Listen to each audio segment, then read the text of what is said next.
The Immaterium feeds off the desires, hopes and nightmares of mortal souls. A fulcrum of untapped potential given form, all who aspire for greatness offer their thoughts to this insatiable realm of otherworldly power and those which lurk within its depths. For today, we shall elucidate the deities of the warp, given life through the bleeding of emotion into the sea of souls. The so-called ruinous pantheon, the gods of chaos. I saw constant battle. Man fought demon, lightning fought volcano, geysers of molten brass fought lakes of steaming blood. There was no respite, no peace. That which emerged victorious was immediately set upon by another foe even more terrible. It was blood, spraying and jetting, and skulls adding to a throne that pierced the red skies. It was endless screams of rage and fury made incarnate. It was glorious. Throughout the entirety of human existence, mankind has wrestled with its primal desire to conquer and dominate. Waging untold wars throughout its millennia of history, mankind's prominence as the true inheritors of the stars was won not through divine favor nor primacy of existence, but through blood, sweat and toil. For today, we shall elucidate a manifestation given rise with humanity's ascension. A primordial force empowered to the point of championing the act of slaughter itself, having gorged on the rampages wrought throughout the stars. The Lord of Skulls, Rage and Blood, Khorne. Though the Pantheon of Chaos cannot be claimed to be exclusively linked to humanity's collective psyche, as is the case for the being known as She Who Firsts and its Eldar counterpart, the nascent elements of such terrible entities existed long before mankind rose from the primordial soup of terror. Thoughtless notions of murder and battle in its primal form, as humanity began to evolve into sentient beings, its first glimmers of consciousness started to develop. Though none can identify an exacting marker for birth of the being known as the Blood God, speculation asserts that such a being arose during the earliest years of the Age of Terror. Known colloquially as the Middle Ages by the historians of Old Earth, regardless if the Blood God began its impetus with the first human's brains dashed across a rock of its Homo sapiens past, this era of bloodshed fed it to bursting with acts of violence unknowingly made to its glory. The thralls of chaos bickering endlessly as to the true primogenesis of such a foul deity. Though many are divided on such tawdry debates, none can deny that the Blood God stands as the oldest and mightiest of the Pantheon of Chaos. Its subjects content to spill gore in its name, with no faculties remaining for nuanced debate. Every act of anger, jealousy, possession, territorial dispute, or meting out of violence for injustice of a starving belly feeds the Lord of Skulls' insatiable need for slaughter. Each and every faction waging war among one another, paying homage to the Blood God, whether intentional or not. It is no wonder why in an age of endless warfare, the master of the Brass Citadel has gorged itself to bursting with offerings and worship. As empires, fiefdoms and kingdoms rose and fell to the relentless regime changes and social rejuvenations throughout humanity's history, each was galvanized by conflict and struggle. From the evolution of bipedal man, of sharp stones to steel and slingshots to muskets, each era of humanity inexorably advanced its arms and armaments to better kill one another until foes beyond its own imagination beckoned mankind to settle new scores. Through conflict, mankind reached for the heavens and declared itself master of all it surveyed, purging the stars of long crestfallen Xenos empires and culling those who existed only to sow discord and misery throughout the stars. Might made right, as even the greenskins faltered, the biological weapons made only to kill, bested by the upstart empire of the master of mankind. Yet as humanity set its sights upon cutting ties with the Immaterium and casting off the shackles of battle to bask in endless peace, the Blood God spat upon the species' hopes of achieving a prosperous future. Reluctantly allying with its junior kindred, Tzeentch, the Changer of Ways, Nurgle, the Plague Father, and most hated of all, Slaanesh, the Lord of Excess, the Blood God as the most overt in meddling with mortal affairs, began to whisper into the minds of susceptible pawns. Requiring no promises of enlightenment nor power to those who listened to its call, Khorne demanded blood purely for the sake of glory, at the expense of his chosen's hated nemesis. Relying on ingrained tendencies to seek justice for past slights, vindication of one's own strength, protection of the weak, or liberation of the downtrodden, Khorne cares not from whence the blood flows, only that it flows. Each feast made in honor of planets liberated by the Emperor's angels, relieved breath of mortal defenders protecting an outpost from greenskin tyranny, or righteous purge of Eldar hovels to pave the way for humanity's reclamation of the stars, empowering the Blood God. Its influence felt at every crucial and minor outcome of every conflict waged by mankind. From atop its skull throne, formed of the bones of despots, saviors, tyrants, and mewling pacifists, Khorne encourages sibling infighting, competitions of martial skill, or escalation of arguments. Its presence not wholly malevolent, Khorne spurns those who commit actions requiring guile or deception. For those unwilling to face their opponents head-on, whether by blade or barbed word, are beneath its favor. With the calamitous events of the Horus Heresy reaching a fever pitch, the Blood God and its kindred openly revealed their presence to the galaxy at large. No longer content with lurking in the shadows during the Emperor's height of power, the Blood God manifesting in several forms throughout its interference with mortal souls, most commonly propagated by madmen and savages who give praise to the Lord of Rage, and its visage atop a throne of skulls. Broad-shouldered, muscular, and humanoid in form, this 100-feet-tall Goliath bears a face laced with deep scars, hidden beneath a heavily armored helmet. Clad in baroque, blackened brass armor, which while ornate nonetheless bears signs of battle, rust, and unremovable bloodstains. Were a mortal man to gaze upon such an avatar of hatred, they would surely succumb to outbursts of rabid frenzy. The words uttered from its mouth, laced with growls of bottomless fury, its every utterance witnessed by decapitated, fleshless heads adorning the flanks of its macabre seat of power. Its throne room littered with skulls of thousands of long-extinct species, as well as those still trapped within a cycle of endless war. The insurmountable material trophies accrued by the Blood God shall regardless never sate its need. By its side, a gargantuan two-handed blade of many names sits, the Woebringer, end of all things, the Warmaker, capable of rending reality itself to unleash his endless blood legions into the mortal realm.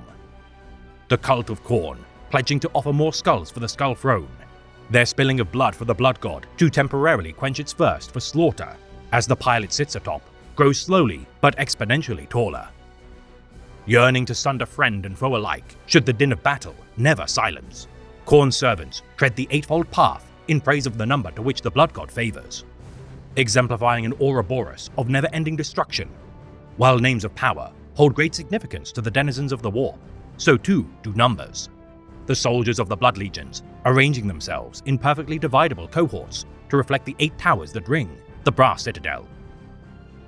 Each Khornate demon allowed to embark upon the material realm, tasked with conducting 8 duties before being banished back to the Blood God's domain.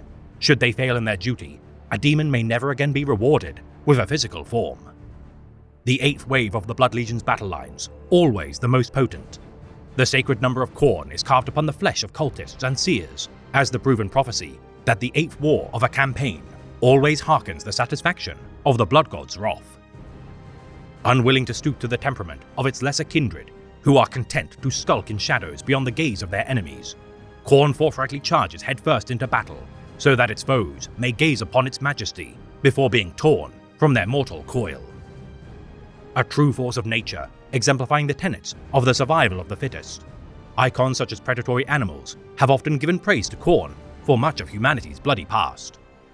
The Orc species, though devoted to the influence of their own strange deities, Gork and Mork, their loyalties end where their need for battle ebbs. For it is by no means rare for greenskins or even Xenos, such as the Rakghoul, to pledge their fealty to the architect of annihilation. The endorsement of the Blood God, enabling assassins of Underhive gangs to turn against their conniving masters to better suit its agenda.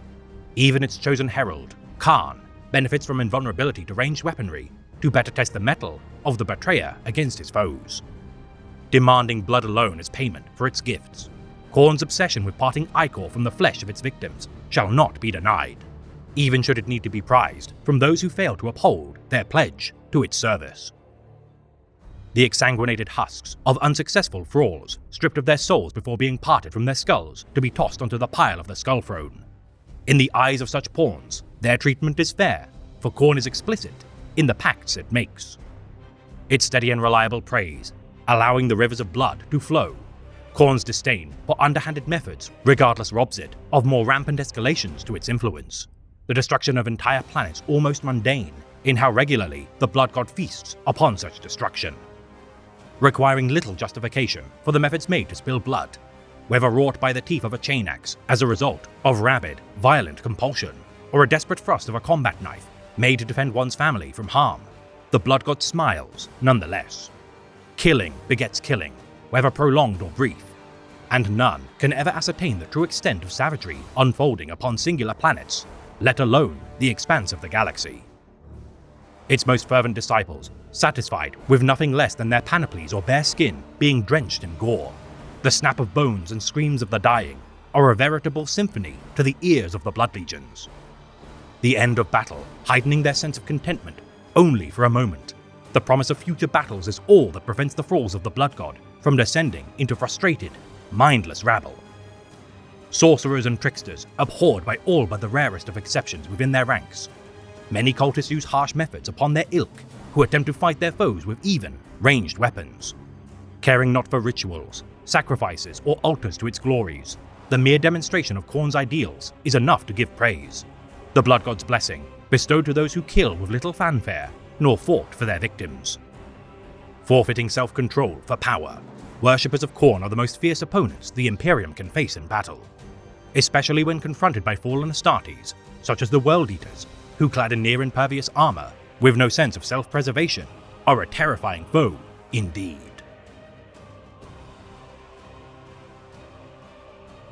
Though Khorne's influence is felt most keenly within the realm of the living, it is typical of this entity that when its subjects are not deployed to the galaxy at large, infighting is endemic within its own domains. Honing their expertise for slaughter within a veritable playground of murder, the fortress of Khorne.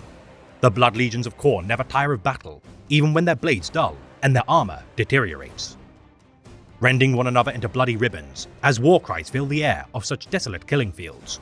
None but the furnace demons tending to the Blood Legion's war materials are given respite from such skirmishes. Even the lowliest Khornate demon, replete with horns, arterial red skin, claws and fangs aplenty, the sight of even these basest entities are a terrifying sight for the mortal soldiery of humanity. Bargaining their services to cultists within the material realm in exchange for plentiful slaughter, many a heretic has summoned such hordes of demons to unleash their rampages within civilian populaces, ill-defended outposts, and underhive gang territories, often turning upon those who brought them to their destination once battle has ended. Only those of greater might are respected by these lesser demons, often in the form of traitor legionaries or their demonic superiors. Typically known as Bloodletters, these rank-and-file members of the Blood Legions wield hellblades assembled at the base of the Throne of Skulls. Only those who have proven to be more than cannon fodder, rewarded with sparse armor as reward for their blood shed in battle.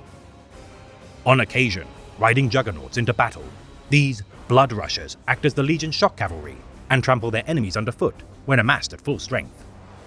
Regarded as brass behemoths, soul crushers, and even Khorne's unstoppable rage by mortal soldiery, such is their reputation for carnage, that only the bravest of warriors can resist the impulse to flee at the sight of such charging, minor demon engines. The canine fleshhounds, feasting on those that suffer the bite of their fangs, notorious for their speed. Targeting such beasts proves difficult, even for psykers, due to the collars of Khorne around their necks, which protect them from warp sorcery. Heralds of Khorne, the mightiest of the lesser demon ranks, their pronounced horns and battle regalia set them apart from their bloodletter kin.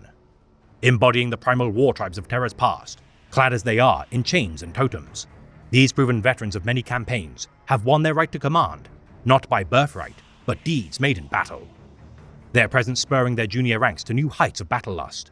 Each fights for the right to ascend to the rank of a greater demon, should they not fall short of the Blood God's expectations. Ascended heralds, known as the Bloodthirsters, the first among the greater demons of Khorne. Their terrifying visage resembles humanity's mythological depictions of demons, bearing credence that humanity has either molded such entities from their consciousness, or simply illustrated past interactions with them. Clad in the brass armor of Khorne, while wielding whips, two-headed battle axes, or firestorm blades, each takes to the skies with leathery black wings. The impact of their hooves upon the earth, typically the last sound heard by their victims, before falling to the strikes of their weapons. Demon Princes of Khorne are those mortals personally favored by the Blood God, achieving apotheosis through its influence. Known as Blood Princes or Bone Lords, these hulking behemoths stride into battle as the embodiment of their patron's strength made manifest.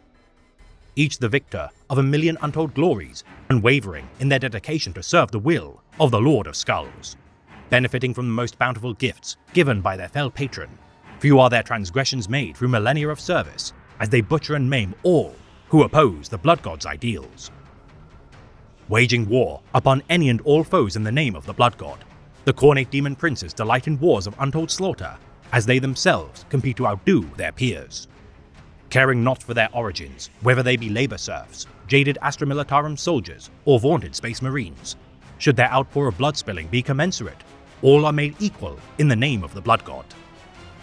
Utilizing a variety of demon engines to intensify the slaughter, though units such as the Bone Reaper, Cauldron of Blood, Death Dealer, Doom Blaster, Skull Reaper, Lord of Battles, and Tower of Skulls have proven to be rare sightings, others remain a fell omen seen throughout the stars. The Blood Slaughterers of Khorne carve their enemies to shreds, using 4 dual-bladed chain weapons which act as limbed appendages. Their spider legs capable of scuttling swiftly across the battlefield and able to scale sheer vertical walls. Blood Thrones of Khorne act as chariots for their heralds, known as Rendmasters. The sight of such an abomination, ridden by such a gleeful murderer, devastating to morale, as its brass wheels mangle all unfortunate enough to stand in their path. The Skull Cannons of Khorne, acting as a ranged variant of the Blood Throne, the Bloodletters, chained to its construction, fire the screaming flaming skulls of their enemies, using the artillery fastened to its back. The multi-legged Great Brass Scorpions dwarf their contemporary Defiler and Decimator models due to its total dedication to the Blood God's will. Its agile frame, capable of piercing entrenched positions, causing its inhabitants to escape into killing fields as a preferable alternative. The colossal Lord of Skulls, acting as a super-heavy variant of demon engines in service to Khorne. Only the skill of warpsmiths and their black forges within the Eye of Terror can construct such abominations. Its humanoid upper body, combined with immense treads of its lower half, the chassis of this Goliath of war is often festooned with the butchered remains of its foes, as its great cleavers of Khorne carve swathes through enemy lines. Its arm-mounted Hades Gatling gun, or Skull Hurler, supported by hull-mounted Gorestorm cannons, Ichor cannons, and Demon Gore cannons. Only thanks to the soul of a greater demon of Khorne trapped within are such armaments brought to bear. Adhering to the strict hierarchy of the Blood Legions, only the strongest of martial skill bear the right to command. Such simple yet effective organization, allowing Khorne's minions to claim the largest swathe of the realm of chaos. Bloodletters and their ilk, following the orders of Bloodthirsters without question. Should their commanders fail in their duty, such lesser spawns shall take the opportunity to tear them asunder once cast amongst their midst by the Blood God. The Legions of Khorne, led by a Bloodthirster and divided into 8 cohorts. Each in turn is led by a Herald of Khorne or Demon Prince. Each cohort comprised of 8 packs of Khornate demons. Each Bloodthirster divided into hosts of descending renown. Imperial records can divine only 4 of such hosts. The weakest of the hosts, the 8th Bloodthirsters of Unfettered Fury, typify some of the greatest generals of the Blood Legions, whilst the 6th Bloodthirsters of Insensate Rage rampage through fortifications and battle lines to sow mayhem. The 3rd host, the Wrath of Khorne, target champions of enemy lines to duel in single combat, whilst the mightiest 1st host contains the most devastating scions of Khorne, such as Ka'Bandha, Skarbrand, and Arngraf, the Lord of all Bloodthirsters. Each legion's master dedicating their forces to a particular method of warfare. The Red Tide Legion assembles masses of Bloodletters to swarm enemy positions en masse, often supported by Fury demons of Chaos Undivided. Hellfire Legions attack at range using Skull Cannons, Soul Grinders, and on rare occasions, Lord of Skulls demon engines. For though the Blood God abhors ranged warfare, the integration of vast melee support contingents settles his ire. The Brazen Thunder Legion, emphasizing the need for maneuverability and speed.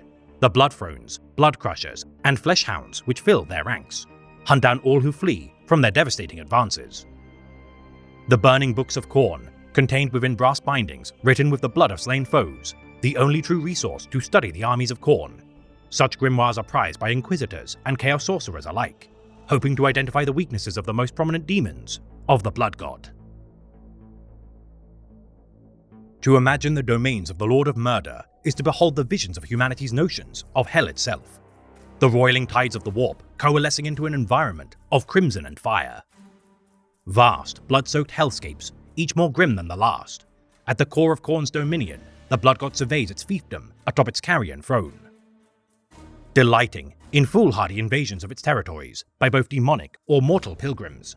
Storms ravage its environments as gale force blasts tear stone from their moorings, exposing the seeping wounds beneath.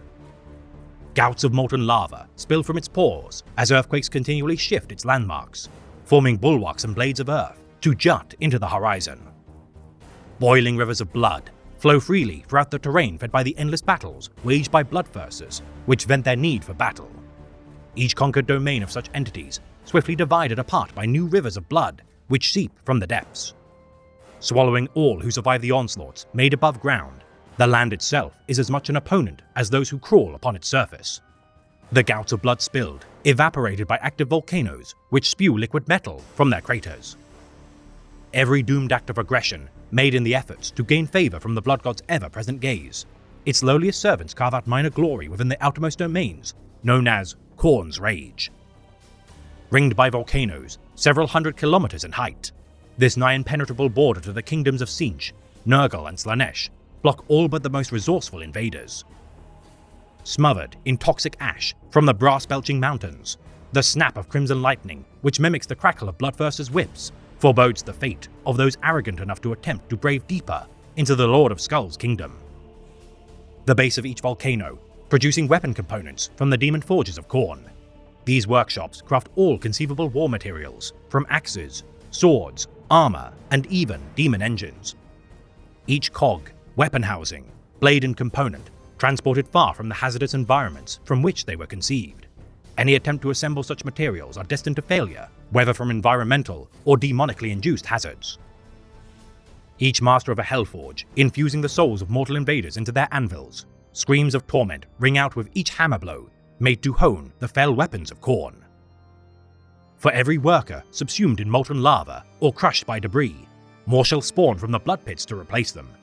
The furnace demons benefiting only from the knowledge that none save for the Blood God's minions dare to tread within their domains. Rife with warp energy, the currents of the pits mutate the land itself to their whims, never remaining in place for long before drifting into pastures new. Formed in as little as moments to as long as millennia, the blood pits formed of split and seeping warp storms that coalesce require a new blood harvest of the material realm to capitalize on their formation. Each soul that perishes during such campaigns feeding the blood pits, once mixed with molten brass and the murderous intent of Khorne, give rise to new bloodletters and lesser fiends of chaos until they have run dry to begin the cycle anew. The rivers of blood, scarring the territories of Khorne like jagged veins and arteries. These kilometer-wide ravines transport the blood of slain foes to the capital.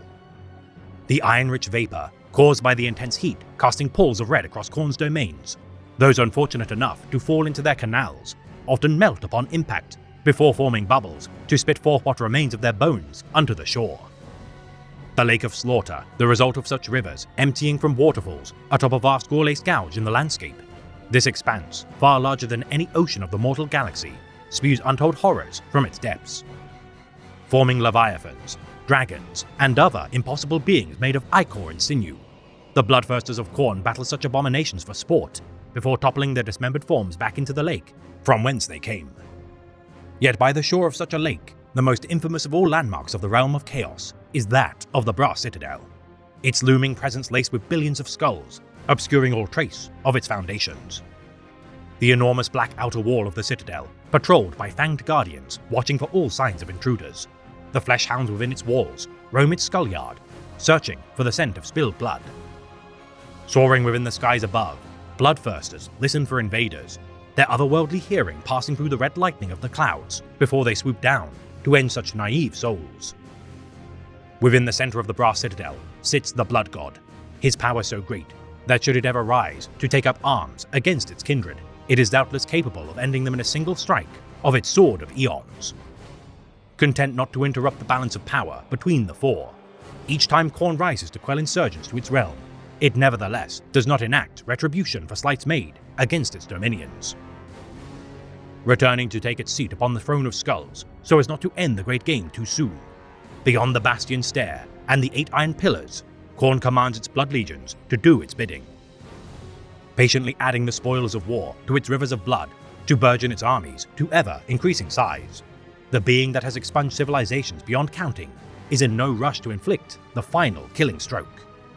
For in the grim darkness of the far future, there is only war, and the Blood God reaps a steady harvest of every death, which adds to its tally.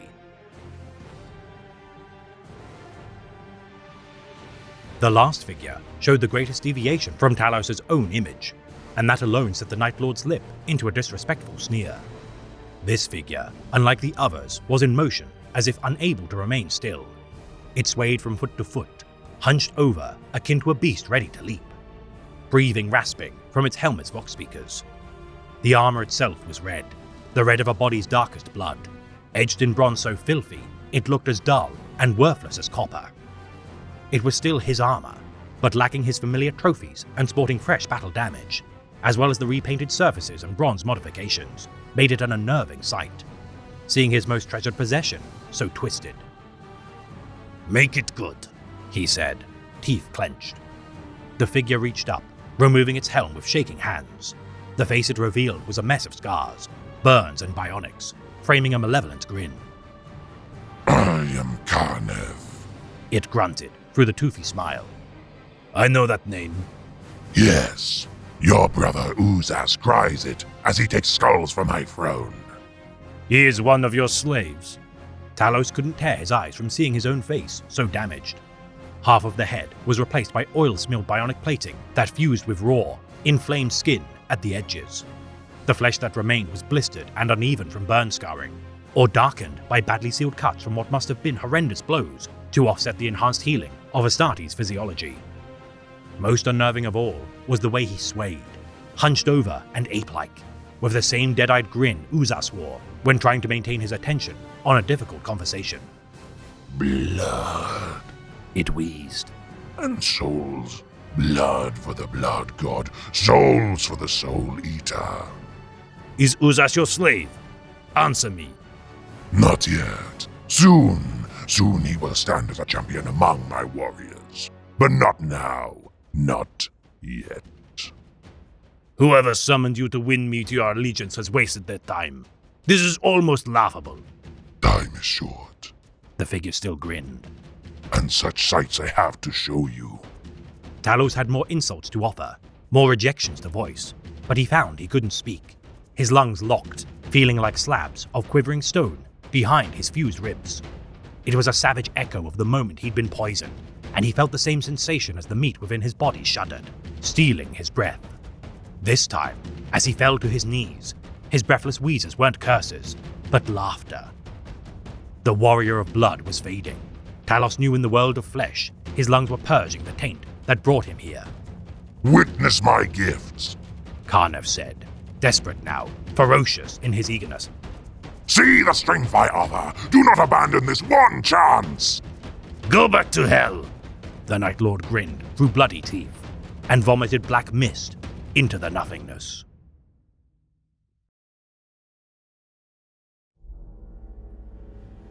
Do not ask which creature screams in the night. Do not question who waits for you in the shadow. It is my cry that wakes you in the night, and my body that crouches in the shadow. I am Sinch, and you are the puppet that dances to my tune.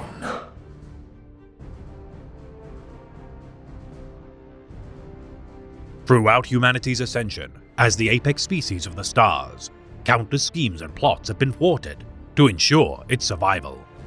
The barbs of fate forever intertwined with human prosperity.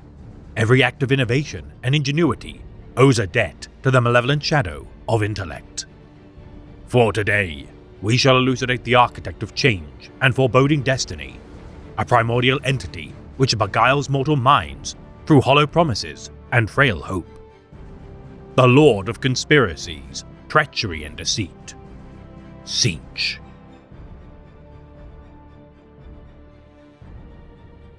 Intertwined with concepts of lies, subterfuge and beguilement, no coalescence of the Immaterium matches this entity's capacity for treachery. The embodiment of the desire for progress, innovation, prosperity, and improvement. Such are the barbs of evolution, that such aspirations are often achieved through underhanded acts of guile. The promise of a better tomorrow, an end which justifies all means. Though Tzeentch does not intervene in mortal affairs as overtly as its contemporaries, it nonetheless influences humans, xenos, and demons alike to further its own machinations. Subtlety, the ultimate weapon of this nefarious being, whether achieving its goals through honeyed words, impenetrable schemes, or seemingly altruistic endeavors. Many are the actions of despots made with the best intentions. No matter the standing of a pawn of the changer of ways, they are merely a cog within the apparatus of its intent. Every scheme, lie, plot, and deception, fueling the proverbial machine in a never-ending cycle. The form of the great conspirator, never remaining static. Magics enshroud what can be gleaned of Tzeentch's visage, as liquid smoke billows from its head to form interwoven patterns of arcana. Always perceived as thin, lanky, and spindly in shape, those who peer into the darkest depths of the Immaterium proclaim its face to crawl with contortions, dripping terrible secrets which erode the sanity of those who behold it. Members of the Ordo Malleus, reasoning that such manifestations are intentionally crafted in order to beguile those who attempt to understand the nature of the Lord of Change. One constant to the demon's nature is its proclivity to adopt hybridized animals such as avians and aquatic lifeforms. Its subjects inhabiting the depths below and skies above the planes to which mortals stride, the great mutator of reality delights in creating abominations capable of impossible feats. The changer of ways, too abstract for logical minds to comprehend. Tzeentch is alike to a metaphor of a concept, viewed through the reflection of a body of water, always in flux and never truly grounded in reality. Any attempts to truly understand the nature of this being, fated to be riddled with inaccuracies, supposition, manipulated facts, and lack of understanding. All that bears knowing is that to fixate on such matters inevitably leads to madness. Reports of heretics proclaiming the imperial double-headed eagle to be an interpretation of Tzeentch, a perfect example of the great conspirator's deceptions. Many a mind lacking faith in the Emperor has seen patterns in reasoning where nothing but convenient happenstance exists to be exploited. Supplication to the Lord of Change, a naive invitation to be influenced as a willing pawn of chaos. Whether pursuing ambition, knowledge, or understanding nothing but flawed interpretations and webs of lies shall be inherited by such hubristic souls. Regarded by its more tribal followers as Chen, Shunch, or Cha, its enticements made through millions of dialects, both extinct and living, beseech all manner of races and ideologies. Every teaching transmogrifying into new cults and acts of worship, to detail every manner to which the father of lies and deception draws succor is impossible, for even once transcribed, they shall have been supplanted by creeds anew. No one truth, motive, or intent applicable to the great schema. What can be identified as a constant for this enigmatic entity is its endless craving for sorcery. Reveling in the breaking of constraints, as its subjects bend and fracture the laws both physical and moral in nature, every magister, politician, and dreamer paves the path of Tzeentch's anarchic plots. Having no ultimate goal to achieve, beyond endlessly sustaining the great game to last eternal, every scheme which bears fruit is but fertile ground for the seeds of new plots to be sown.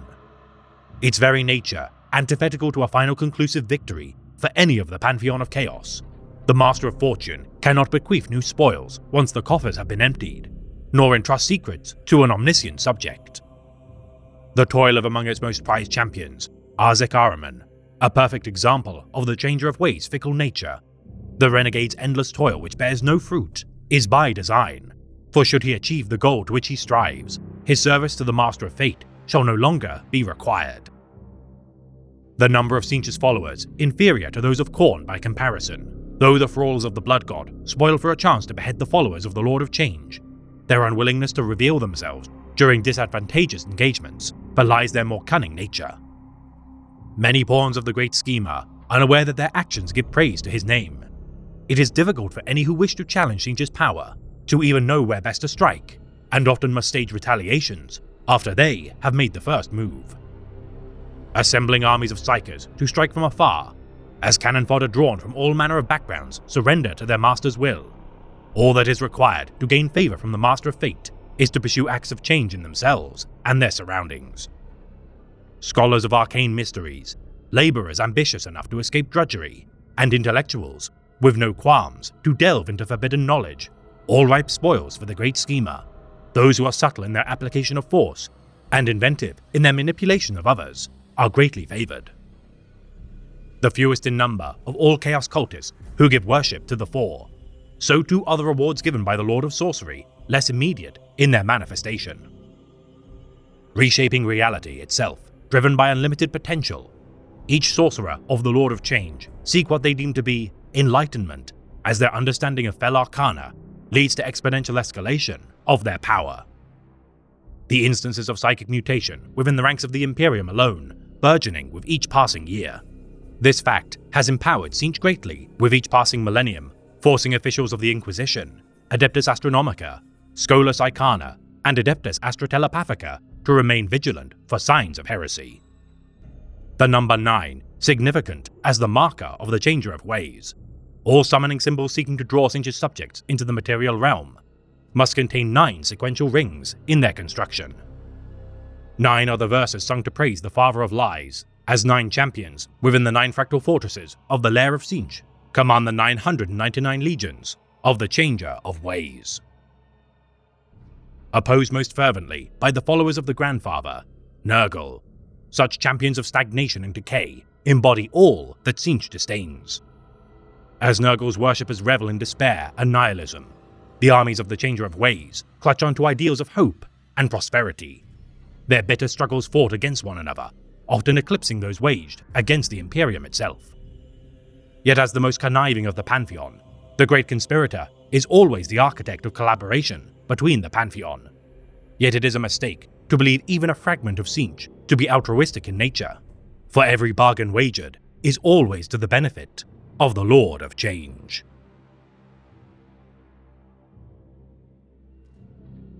The minions of the Weaver of Destinies are alike to marionettes dancing to the tune of their master. The scintillating legions of Tzeentch, though dazzling in their bright colors and peculiar adornments, myriad in their configurations. Constrained by the fundamental laws of material space, regardless of their eccentricities, while not within the domains of the Sea of Souls, the thralls of Tzeentch are immune to all forms of disease, toxins, and most forms of conventional damage. Vulnerable to psychic attacks, divine artifacts of the Emperor, and the blessed armaments of force weapons, the kaleidoscopic energies which enshroud such entities sow confusion within the minds of their enemies as they struggle to identify or distinguish between their numerous legions. Preferring sorceries as their primary means of attack, regardless, each of the scintillating legions deploys hordes of lesser demons to rip through enemy lines or provide much-needed cannon fodder for their ranged attackers. The most diminutive of such lesser demons is that of the Horrors, also known as Whirling Destroyers, Coruscating Spellbinders, or Squealers, masses of portly-limbed rabble who spew warp flame from their orifices as they charge like a herd to the front lines. Each Horror's visage a parody of what could be described as a face. Their teeth-laden grimaces often protrude from their chests, as their slender taloned limbs seek to stuff their mouths with whatever flesh they can tear from opponents' bodies. The color of their skin commensurate with varying abilities. Those designated as Pink Horrors manipulate unnatural flames to hurl us close-range volleys, in deference to brawling due to their clumsy forms. Gleefully bounding into battle as they tell jokes amongst themselves, the strange dances and jovial songs of these minions quickly descend into high-pitched screaming when battle is joined. Withstanding injuries in excess to what mortal bodies can endure, wounds inflicted upon Pink Horrors, too devastating to regenerate from, cause their bodies to erupt into 2 smaller Blue Horrors. armies of such underlings burgeoning with each felled pink horror. Though their blue spawn are smaller in stature, their capacity for cruelty contrasts starkly with their more playful counterparts, forming their bodies into icons and battle standards to focus reinforcement efforts of their contemporaries. Though horrors are the least deadly of the scintillating legions, to ignore their vast numbers can reap devastating consequences. The second of such lesser demons, known as Flamers, other titles such as Flaming Whirlwinds, Pyrodemons, Candelabra Mutatoni, Flame Spouters, Bearers of the True Fire of Change, or Burning Horrors, belie their arsonistic tendencies.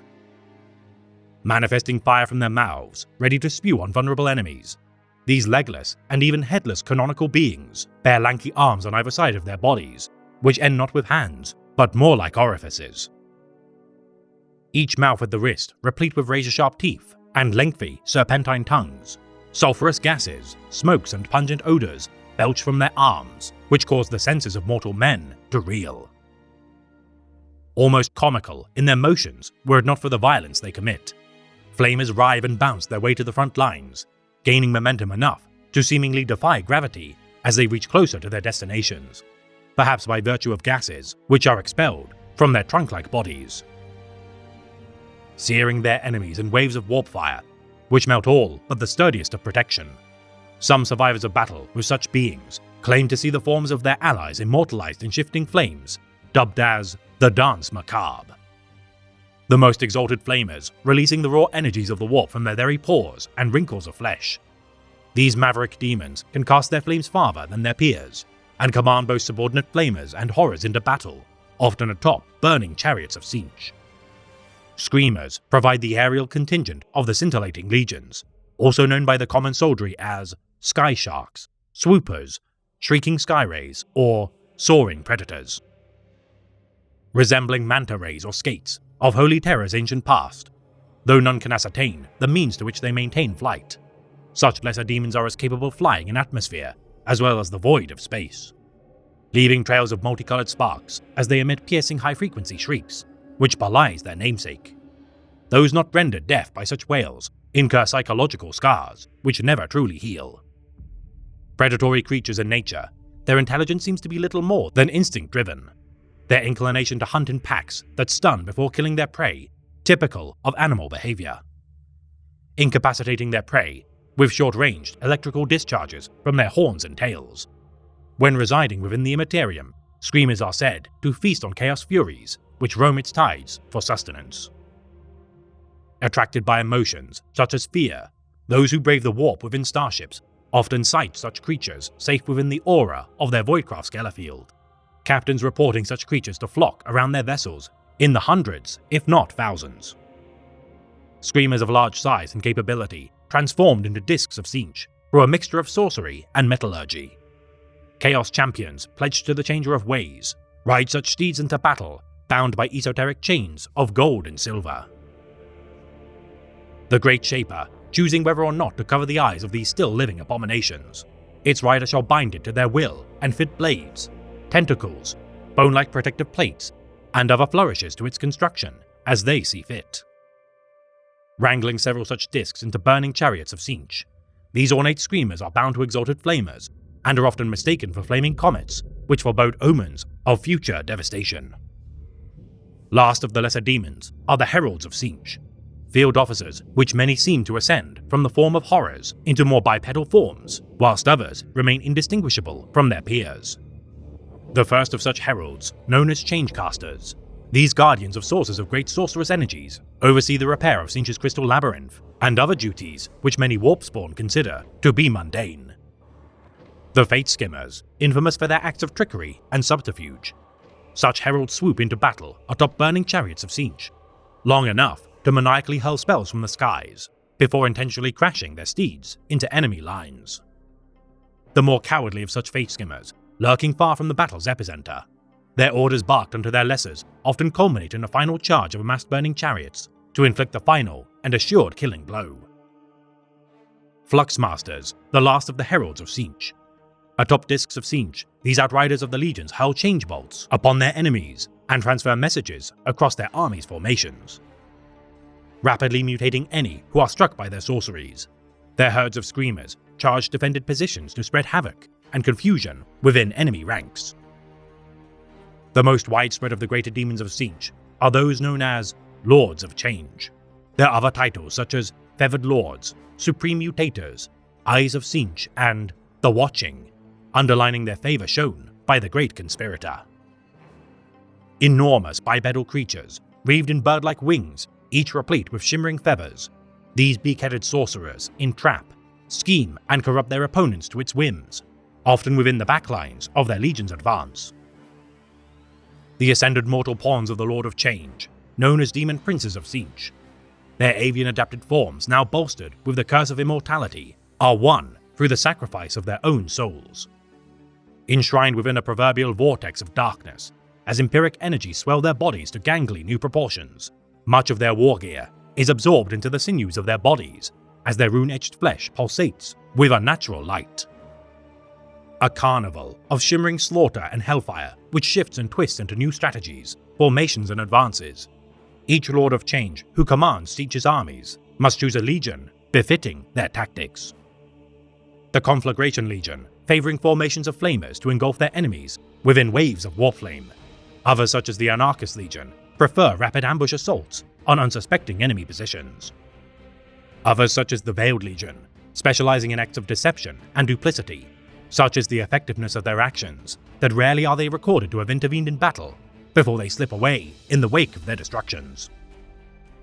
Each legion divided into 9 hosts, commanded by either a demon prince or herald of Tzeentch. Each officer of the scintillating legions plots to exceed their rivals' favor, both within and without their own ranks. Committing acts of sabotage as a minor aside within the great game of the Pantheon, the Great Conspirator delights at the acts of scheming conducted by its thralls and encourages such trickery to continue. The hierarchy of the legions, ever-changing as its recorded structure, etched in runes on the pyramid of Each, shifts. Only the 9 most gloried legions are permitted control of one of the Fractal Fortress towers within the Crystal Labyrinth.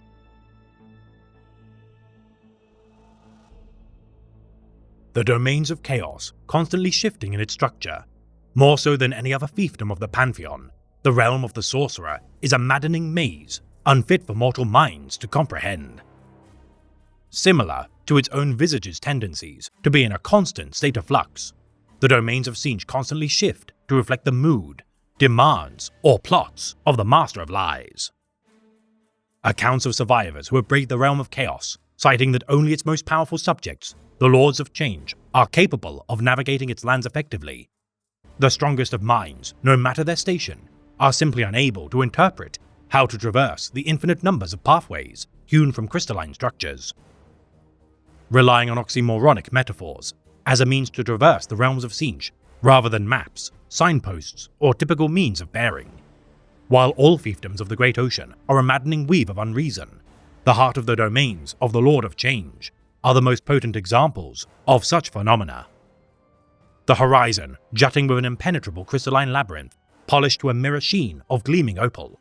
No patrols are required to man this bastion, as only madmen are capable of navigating the ever-changing constraints of this sparkling maze. The walls of this quagmire giving life to the entrapped soul's greatest fears, doubts, nightmares and past traumas, manifestations of their greatest loves, triumphs and hopes, lead them into ever-treacherous assaults on their sanity. One account of a survivor of such a trial, relaying mirages of her own children, to be leading her deeper into the depths of the labyrinth. Others claim to see retellings of their homeworld's destruction at the hands of demons or sorcerous demagogues. All mortals ending their own lives, having survived the encounter within the labyrinth, or been executed to end their suffering. The Labyrinth of Tzeentch sustains the lives of those who continue to roam its endless hallways forevermore, past the point of insanity and starvation. Forever tormented for their choice to not turn back when escape was possible. It is said that solar minutes extend into days, then weeks, then entire centuries, as those who enter in groups at the same instance find upon one another outside its constraints, diverging centuries in age. One such account of a band of Blood Angel exiles returning from their blood quest within Tzeentch's domains, who have exceeded the age of their own chapter master, Commander Dante. Their excess of over 1,000 years in age would be stark, considering one of their number had not even exceeded their training as a scout marine prior to entering. The Guardian of the Maze, observing the inhabitants of its crystalline prison, not as a sentry, but witness to its effectiveness. Whispers suggest that should any mortal or demon pass through the maze, the Guardian shall reward them with a chance at infinite knowledge should they conduct a new trial. Tasked with traversing through all 9 golden arches of gates, wherein the gigantic maw of the Guardian looms atop them simultaneously, the demon shall ask one of among its 999 riddles of Saratox and allow those successful in answering to pass through to enlightenment. Those who fail must forever wander the labyrinth as husks of their former selves, damned to regret their loss of potential knowledge as prospective new inheritors pass by their ravaged forms. Only one being, said to have answered all 9 riddles of the gate successfully. This young girl, accompanied by a small black dog, has baffled factions within the Ordo Malleus for millennia, as they attempt to uncover the significance of this tenuous tale. Within the unreliably deemed center of the Great Labyrinth resides the Castle of Tzeentch, the Impossible Fortress, a crystalline collection of spires which surveys the domains surrounding the maze, such as the ruins of the Dead King, Eyrie of the Watcher, and the True Liar's Monolith. Searing blue and pink flames erupt alongside new spires which replace the old, in a never-ending dance of renewal from its former foundations. The doorways of the castle crashing shut and opening as the groans of ages past invite inquisitive souls to enter. The heart of the fortress, housing the hidden library of Tzeentch, the scrolls of parchment, tomes and scrolls, housed within its archives, which stretch to infinity, are said to have recorded every event, utterance and scrap of knowledge throughout the galaxy's collective history. Whether written or unrecorded in nature, every morsel of insight is collated within the hidden library. The fastidious accounting of the past, said to give rise to passages which also document the future to come. The heftiest of tomes, said to argue with one another as they rewrite themselves in a game of constant reorganization and replacement. The only thing preventing such quarreling books from escaping the library are heavy chains of warp flame which bind them in place. Demonic horrors acting as librarians and archivists of the endless shelves of knowledge, though not constraining such tomes with what could be labelled as order. These thralls of the Lord of Change nonetheless attempt to catalogue this endlessly proliferating repository. The lunatic scrivener of Hamclaw Prime, Bok Samael, claiming to have ventured and returned to the realm of Tzeentch during the era of the 41st millennium. His heretical account suggests that in truth, the domains of Tzeentch, once removed of its deceptive trappings, is in truth a much more stark reality. Claiming to see nothing more than a barren hill, atop which sat a single leafless tree.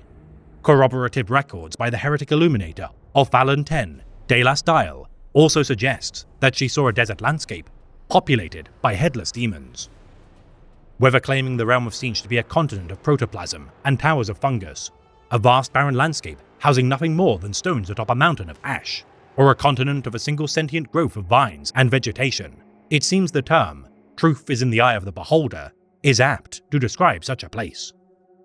Yet no matter the ramblings of madmen and heretics, only one truth bears notice.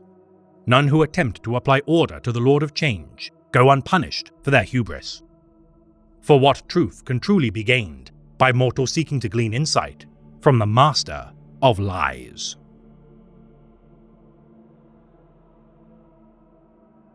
If chaos is change itself, then Tzeentch, more than any other dark power, embodies chaos in its purest, most primal form.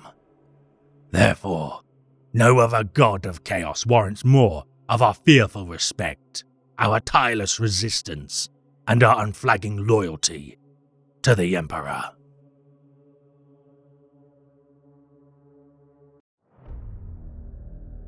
Sickness, disease, plague and pox, suffering and the slow, living rot. Such wondrous gifts does Nurgle seek to bestow upon the unworthy human cattle of the Imperium. We are merely the vectors by which his virulent beneficence may spread to the undeserving masses.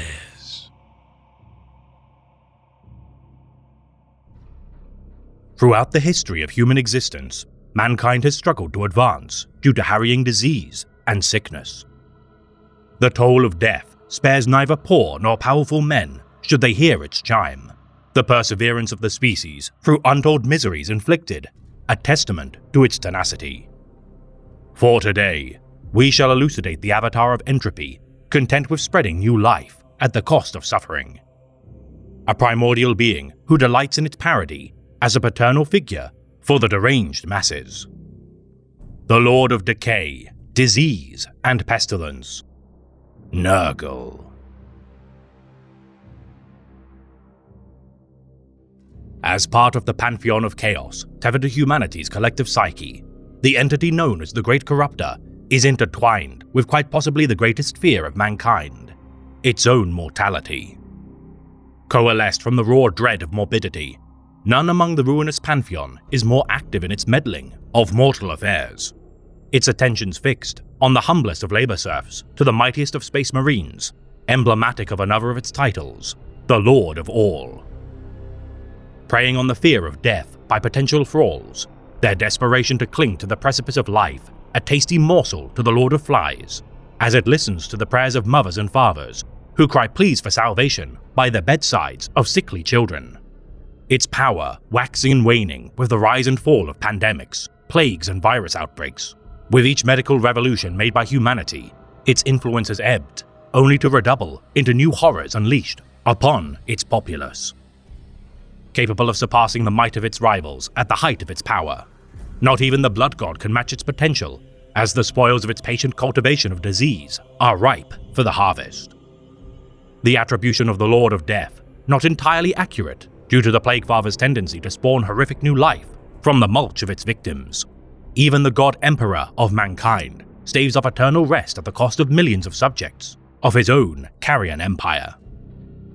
For while a king may employ and train an honor guard to save him from the assassin's blade, curry favor with his subjects to prevent usurpation and plots, or take to piety to stave off the influence of excess, none can escape the ravages of time and inevitable decay. Each act of renewal, whether the sacrifice of one life to sustain another, a sundered game of commerce, redirecting to ventures new, or valorous sacrifice made to prevent the deaths of many, each act emboldens the Plague Lord to expand its domains and influence. Never standing idle as it continues to stir its cauldron of fell concoctions. Despite its rotund demeanor, it would be unwise to believe that Nurgle is by any stretch of the imagination a lazy being. Its enthusiasm infectious in both applications of the term. Within its manse, deep within the Garden of Nurgle, this entity brews concoctions to test the resourcefulness of those who shall act as its vectors. The endless experimentations of the Lord of Flies, the envy of all who study the arts of biological meddling, every vaccine and cure opening avenues to create more deadly and virulent strains, there is no end to the grandfather's conscientiousness. Resistance to disease, a self-defeating means to bolster each contagion's potency. Seen by many as a corrupting influence in the basest sense, it would be more accurate to perceive Nurgle as the embodiment of rebirth. The master of certitude, having witnessed the rise and fall of every empire of mortals, gleefully anticipating the newest toils to be conducted by the doomed masses. A shepherd of destiny by those who fall victim to its machinations, such is its twisted outlook on existence that it bequeaths so-called blessings unto its servants, the coin of flesh spent in exchange for deliverance from pain. Inhabiting many forms which each of the Xenos species perceive alongside its imperial counterpart, all regardless see this genderless entity with masculine traits, and on shorthand simply regard it as he, father, or the grandfather. Bloated and immense in scale, this swollen abomination, bulging with putrescence, is pocked with sores, buboes, and oozing open wounds, its necrotic discolored flesh seemingly of no concern to the entity as its organs spill through ruptured skin. Surrounded by cavorting mischievous minions known as Nurglings, each burst from pustules which form all over its body, often feasting on the discharges released by this catastrophic blight. Perversely caring for those it afflicts with its poxes, this foul catastrophe of life offers succor only to the most depraved souls consigned to a hopeless existence, enticing them with the prospect of an assured victory and an end to suffering. Relieved of the burden of misery and despair, the thralls of Nurgle ignore the sores and pustules which form on their skin, as worms and maggots fester within bleeding entrails and infected gouges. Embracing the inevitable spread of decay as a sign of their master's eternal glory, despite their rancid forms, no pain can be felt, and thus inspires loyalty to the emancipator of their suffering. Seeing the world with fresh eyes, its subjects, regardless of eventually understanding that the cause of their initial pain was bestowed by their new overlord, see themselves as special. The blind fools forfeiting their souls to the being who administered the cure to the disease which itself inflicted.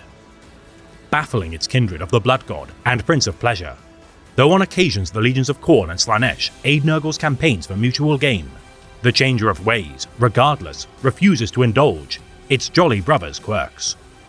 The schemes of Tzeentch among the rare actions which can stifle the Plaguefather's mirth. Within its rotten heart, if such a thing exists, Nurgle hopes that with its ambition to enact the great corruption achieved, his rival conspirator shall lay in rest, eternal.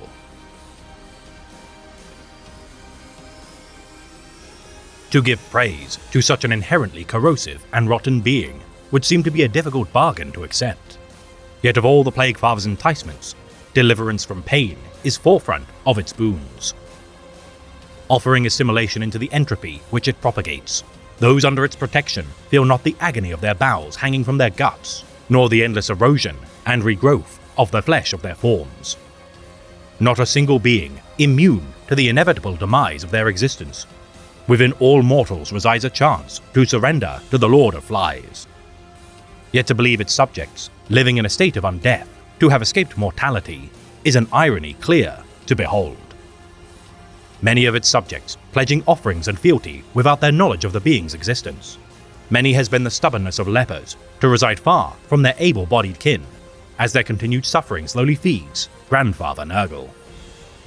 Infecting mortals with terrible diseases merely for its sick amusement, those most deranged by its ethos look with wonder upon the suffering of those afflicted as among the most debased manifestations of its influence. Each soul of the deaths claimed by pox or disease, spirited to the land of the Plague Lord.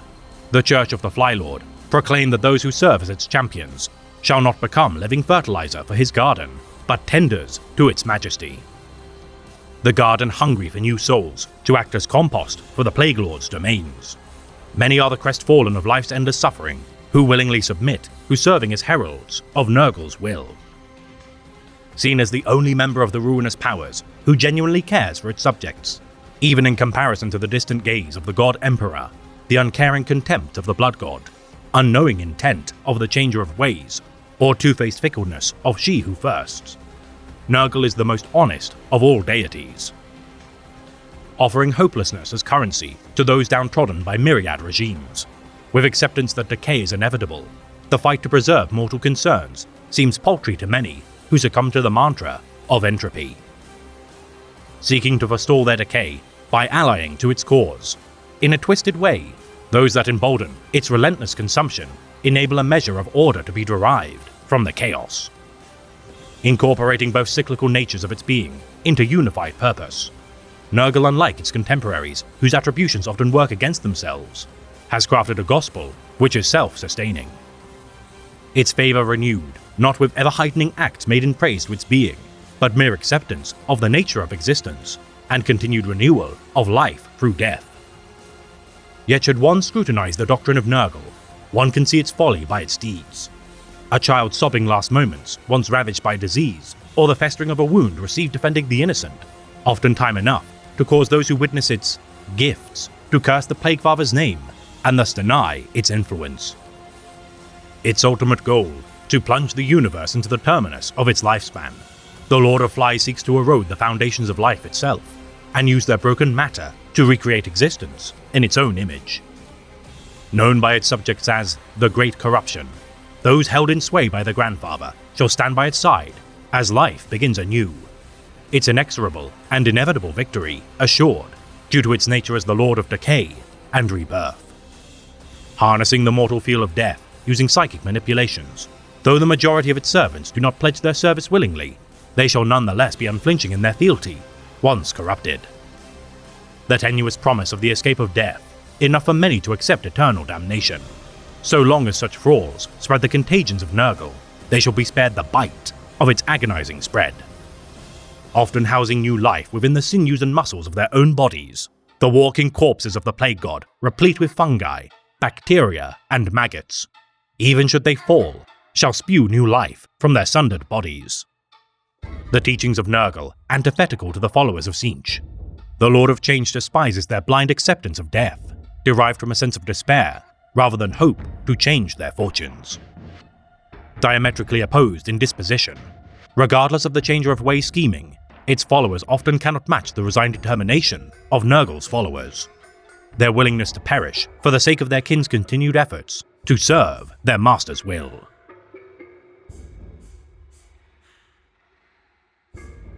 Though not devoted to acts of slaughter, such as the Blood Legions of Khorne, the mass suffering inflicted by the Plague Legions can be far more widespread in its implementation of suffering.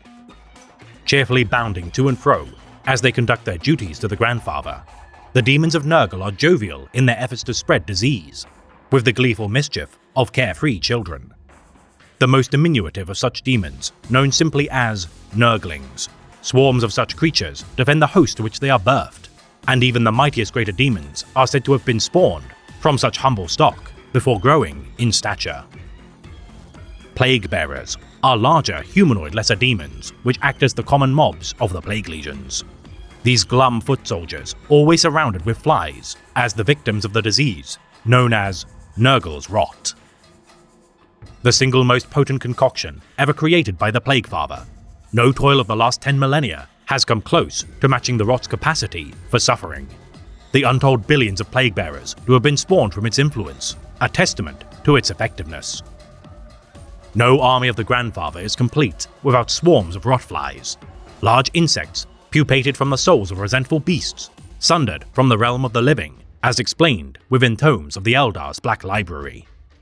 Ridden by the highest ranking of all Plague Bearers, known as Plague Drones, these demons given authority to ride rotflies tally the spread of disease from on high, before swiftly diving into battle to sunder heavily defended positions. Plague Toads, also known as Sewerkin or Rot Eaters, are large enough to consume a living man whole. Their attraction to places of decay, aided by sorcerers capable of summoning such vermin who bind them to their will. Beasts of Nurgle, also known as Slime Hounds or Nurgle's Lapdogs, are slug-like avatars of the Plague Father who are paralyzing to the touch. Their mere presence, killing small animals and plant life, unable to live within the stench of their miasmas. Heralds of Nurgle are the most honored ranks of the lesser demons, each foot soldier commanding their lessers armed with a variety of weapons. Those carrying bale swords are known as Poxbringers, their toughened skin earned through endurance of Nurgle's rot over an extended time span, as their broader forms belie their vitality. Those afflicted by the chortling moraine infection are known as Sloppity Bile Pipers, the music spewing from their gut pipes and marotta instruments, though failing to amuse their plague-bearer peers, greatly delights Nurglings and great unclean ones. Spoilpox Scriveners, tasked with inscribing tallies of the Grandfather's maladies inflicted upon its foes. Their endless hidebound scrolls are said to be penned with quills made from the feathers plucked from Lords of Change. Vile Savants are the designation given to thralls of mortal origin. These putrescent survivors of myriad diseases often wear sealed containment suits, ruptured in several places, as signs of their afflictions show boneless limbs slick with putrefaction. The most senior of Nurgle's demons, known as Great Unclean Ones, these bloated abominations dote on their charges and are enraged should even the lowliest of Nurglings perish. Resilience, their most crucial attribute. Even riddled with untold bolter shells, these Goliaths shrug off most forms of weapons fire as their maggot-filled innards sway to and fro from their bellies. The field generals of the Grandfather's Plague Legions, monstrous exemplars such as Botulaz, Kugath, Rotagus, and Ulker, have heralded untold blights across the stars in the name of their fell patron. The demon princes of Nurgle, transformed from mortal flesh, these champions of the Lord of Flies often lead bands of Plague Marines into battle, as their fetid kinsmen lay low prospective fertilizer for the Plague Father's garden. The Infecticus Legions, appointed as the vectors for new, largely untested diseases. The Pathogenous Legions, in contrast, as the most contagious army, lead the vanguard when not guarding the most important lairs of the Garden of Nurgle. The Epidemic Legions consists of the largest contingent of demons within their ranks as they spread the Plaguefather's influence, whilst the Rot Legions fight to spread the domains of the Garden's expanse. The Morbidus Legions dispense death to continue the toll of Nurgle, while the Necroticus Legions harness the collective hopelessness and despair of their enemies to bring new disciples into the fold. Every Plague Legion, commanded by a Great Unclean One, divided into 7 Talibands, each tasked with a specific objective.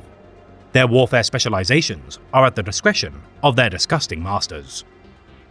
Reappointed to new Plague Legions when each grows bored of their tasks, the greater demons of Nurgle change with their appointment as their flesh scabs over and sheds to bloom new diseases when reassigned to a new Plague Legion. Each Taliband, led by either a demon prince or herald of Nurgle. Whatever their origin, each shall be given a pompous title to mark their leadership, such as Lord of Fulsome Filth, Master of Bubbling Buboes, or Almighty Bringer of Rancid Decay.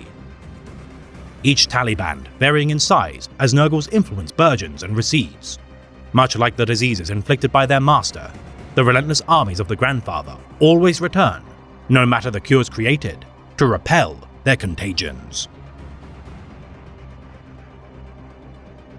The lands of the Plague Lord are the domains to which the Grandfather lurks. Its twisted flora and fauna, a perverse garden, beyond fathoming to mortal minds. Peculiar shovel petals unearth themselves from their foundations once bloomed, so that plague bearers can plant new skull seeds within the rich earth of their birth. Bloatflies and beasts of Nurgle spreading their filth to act as fertilizer for new life. Layers of dead plant life, dead bodies, and unknown entities layering atop one another as they decompose into nutrients which shall enrich the garden soil. Those mortals transformed into plague bearers toil forevermore, content to see its endless blooms. The most orderly of Chaos gods, as strange as such a statement may seem, Nurgle closely monitors its creations as its experiments are let loose across its domains, whether trees made entirely of Eldar flesh or allotments of human tongues, each infected with disgusting infections. Ever shifting in its boundaries as it bends to the whims of its master, it is not uncommon for specific locations made for unique experiments to disappear once the indulgences of the Grandfather have been sated. Known as the realm of 1,000,001 plagues, these temporary lands offer the shallowest glimpse of the Garden of Nurgle to mortal minds. The faint tone of bells, chiming from the Deathbell lily fields, sound in the tormented minds of madmen, showing glimpses of this realm of impermanence. The hanging gardens of Fushbolg, gifted to the Great Unclean One to acknowledge its infection of a choking plague upon the orcs of Hurax. It is said the greater demon's own intestines hang from the trees, noosed around the slowly rotting bodies of greenskins. The Lord of Flies, delighting in its strolls through its gardens' twisted paths. Most precious of such locations are the deathbeds which Nurgle visits to hear the stories relayed from the realm of the living. The Poxyards, the next stop of Nurgle's strolls. Herein, the Grandfather tests its many contagions as its constitution shifts, allowing clear and clean lakes to turn to pus and effluent within moments to those who attempt to drink from them. Sometimes covered in clawfirst brambles, should the Plaguefather wish it, the next moment it shall become barren, its sole purpose to facilitate the flourishing of its concoctions, requiring its residents to be adaptable to its changes. Other locations, such as the Dunglash Arboretum, refines excrement from the putrid trees of the garden, whilst the Morabicium allows toxic herbs to flourish.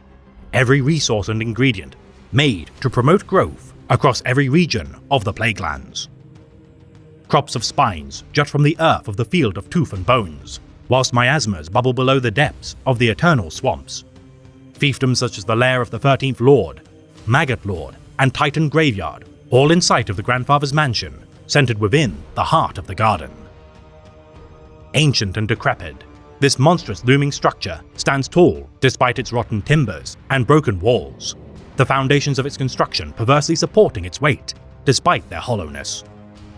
Overgrown with poison ivy, dense moss, and crawling vines, the cracked paint, rusted ironworks, and broken windows of this decrepit manse billows clouds of flies from its hundreds of chimneys as a fitting home for the avatar of entropy. The chuckling and murmurs of the Plaguefather booming from within its depths. None have ever glimpsed past the walls of the home of the Grandfather and lived sane enough to relay their findings. The ramblings of madmen, stating the Grandfather to often sit upon a gargantuan chair to the side of the door of his mansion on occasion. Each visitor who enters its home explores the countless rooms within its maze-like interior. The attic of the manse said to contain catalogues of Nurgle's experiments and jars containing samples of unknown creatures. Its kitchen and larder withhold a variety of ingredients, neatly labelled and ready to be added to the Great Cauldron. Said to hold captive the ancient Eldari god, Isha, within its mansion, the grandfather waged war against She Who Firsts in order to capture the goddess for its sick designs.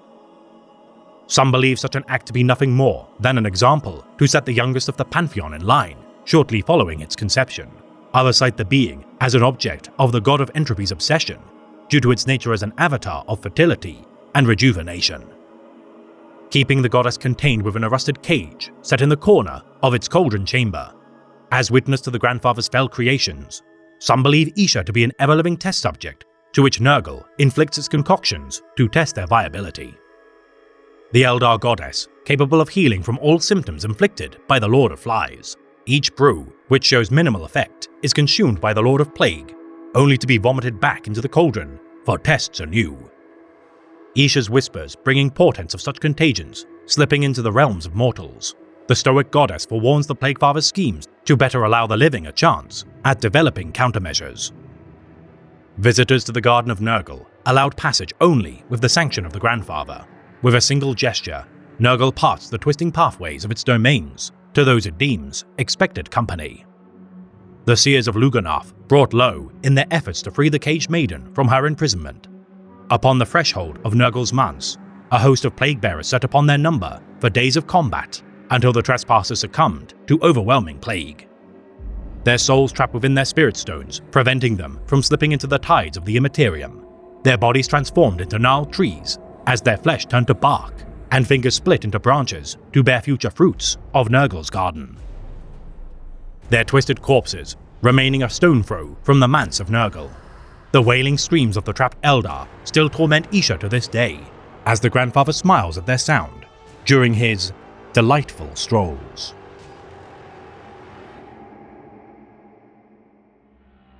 Vorkes casts his jaded eyes across the vista and feels his soul rejoice. The Plague Planet is the lodestone of his people, the crucible in which their blessed gifts are developed. They inherited a dust-dry morgue and turned it into a vista of magnificence. This is a vindication of their esoteric creed, of the belief that through entropy comes apotheosis, of the wholehearted embrace of mortality in all its truest and most honest aspects. The lander is shaking down, buffeted by moisture-heavy winds. The far horizon is lit by sooty pyres, and Vorkes sees a mighty demon ship rise up slowly from a cradle of rusting spines. Even within the controlled atmosphere of the lander, he can taste the many and wonderful pheromones that only exist here. He hears the boom and roll of drums, the braying of indentured herds, the background drone of a quadrillion flies, all directed towards one glorious end: evangelism. This place is the Mother Church, the incubator for every biocreed and flesh catechism, the pregnant source, the fertile seed. It is all for dissemination elsewhere. The Legion will only rest when all planets are plague planets, and the bells toll out across a galaxy made into this image of spectacular decay. They are the willing disciples, cast adrift in a cold and insipid universe. For a long time, they have been working alone, driven onwards only by internal commitment and orders so old they could have been ossified before the age of the doomed Warmaster. There was no word from the Primarch himself, who was said to spend his days in his mouldering scriptorium.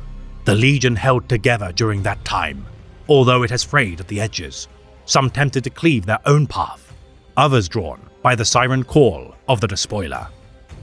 That was always a regret to Vorkes, who has not heard the voice of his Primarch for many centuries. But there is change in the air now. The plagues taste a little different. The chime of the bells has a strange timbre. Even the bestial sense it, and they lift their elongated faces to the seamy heights.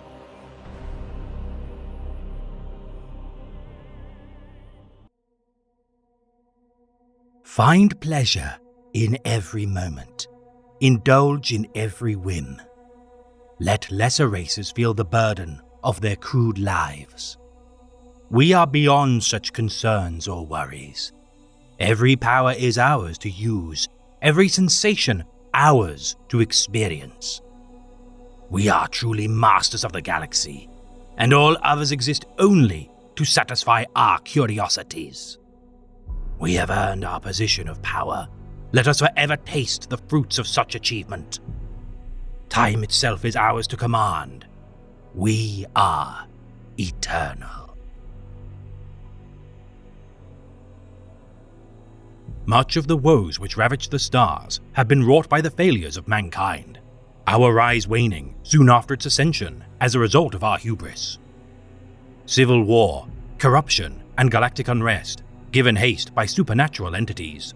Regardless, an underlying rot would undermine every effort made in the name of the Emperor, nurtured by the calamity of species past. For today, we shall elucidate the avatar of a fallen empire, a being wrought by capricious Xenos, who failed in their charge as custodians of the stars and inheritors of an unearned legacy. The Prince of Pleasure, Desire, and Excess, Slaanesh. For untold millennia, the balance of galactic power has shifted, empires rising and falling as the so-called Great Circle turns inexorably. The threshold between the material realm and the immaterium, a constant source of destruction, corruption, and suffering. Much of the woes befalling all living things is a result of the folly of a single species. The Eldari, revered as proud sorcerers capable of twisting the foundations of existence to their whim, by virtue of their bountiful gifts given by the race known as the Old Ones, their dominion stood as the longest standing of all species. Yet as wars of heaven and earth subsided, the Eldar found themselves wanting their unfettered rulership of the stars, with no lack of nourishment, power, or intellectual pursuit, proving insufficient for their insatiable greed.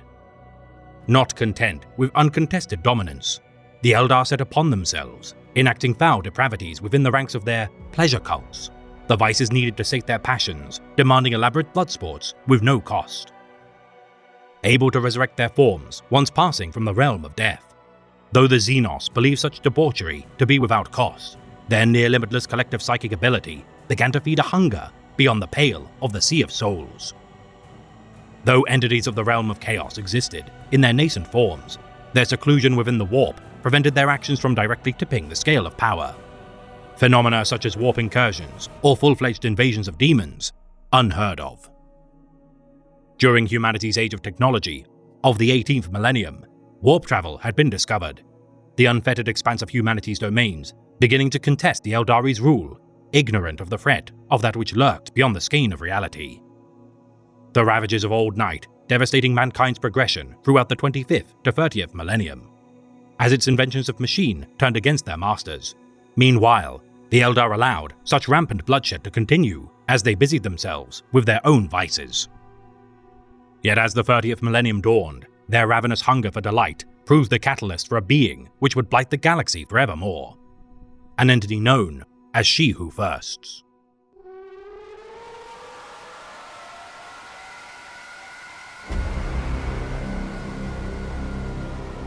A gargantuan rend in real space, torn asunder with the birth scream of the avatar of the Eldar's depravity.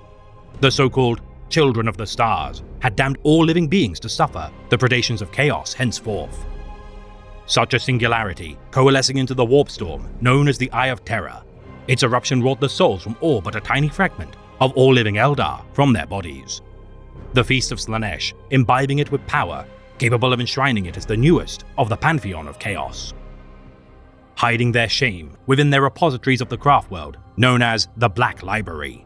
Such is the cowardice of the Eldari that what remains of their species conceal the true extent of their debauchery from prying eyes, lest their glories be tarnished further.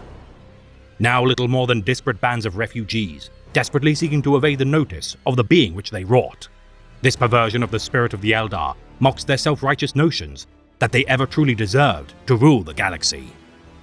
Torn from the luxurious standards of rulership to which they were accustomed, these Xenos now eke out an existence worthy of those who damned the galaxy to slow decline, their very souls destined to be devoured by the calamity which they birthed.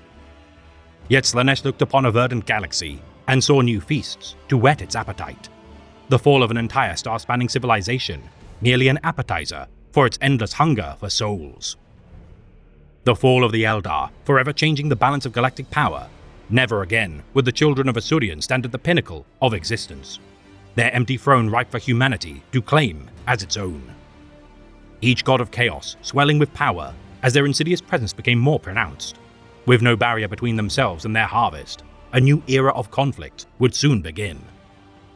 While none of the ruinous powers could ever truly be considered allies in cause, nonetheless, the rise of She-Who Firsts provided new opportunities for each to spread their influence.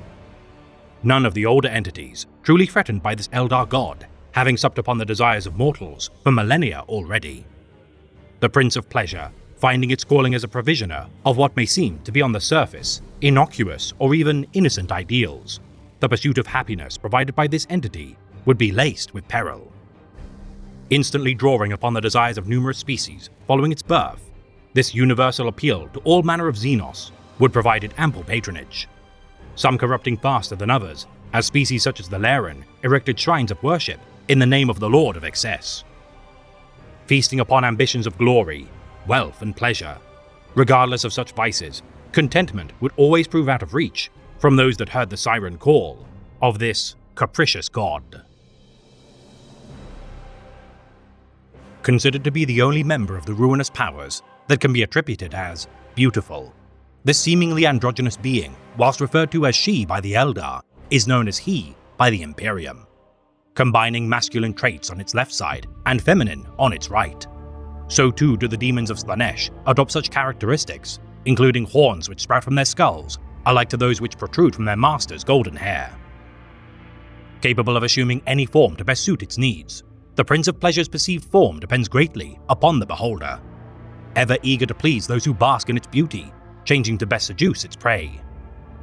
Drawing feeble nourishment from simple acts such as the loving embrace of a life partner, birth of a child, cherishment of life, and satisfaction of a daring deed, such acts are regardless not enough to sustain its form. Seeking out new scents, flavors, pains, and stimuli, She-Who First delights in the discovery of new means to arouse the senses, and thus directs its followers to pursue new enticements. Perceiving everything within the galaxy as mere toys for its amusement, every drop of sensation shall be wrung from those unfortunate enough to befall its malevolent escapades.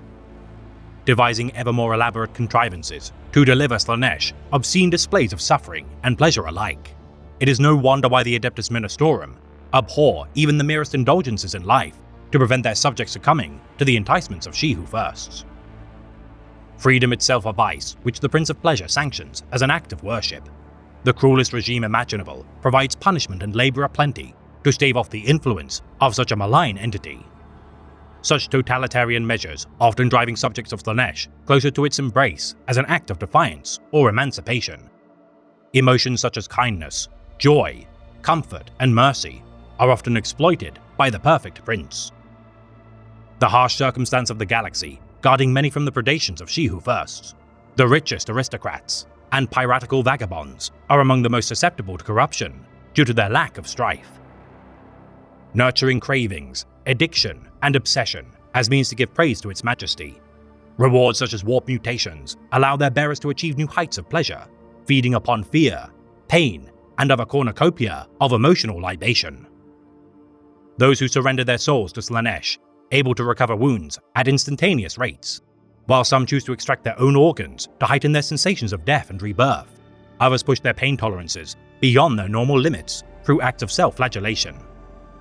Every gift given entailing cravings which shall require further acts of worship.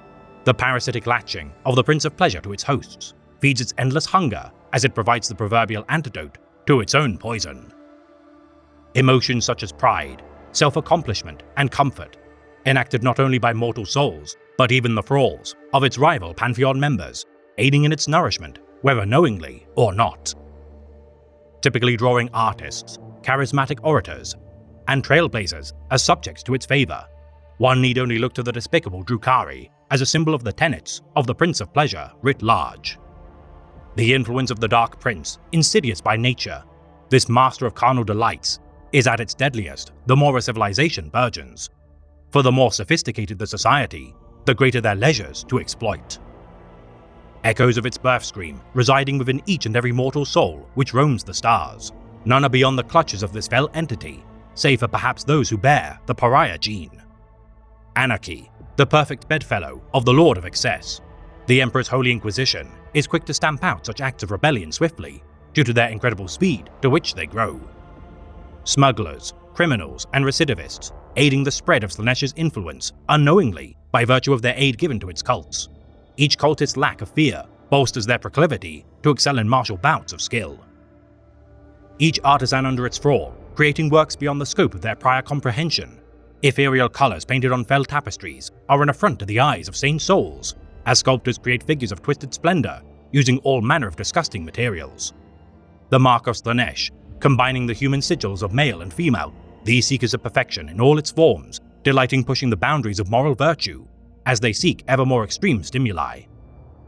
Modifying their bodies with grafts taken from their own loved ones, whether willingly or not. Their extensive use of both flesh crafting and synthetic objects can be seen both within their mortal ranks, but also their Astartes compatriots. Yet the attentions of such a fickle entity are not won easily, and what many would consider as extreme acts of praise are a more tawdry affair for the Lord of Pleasure.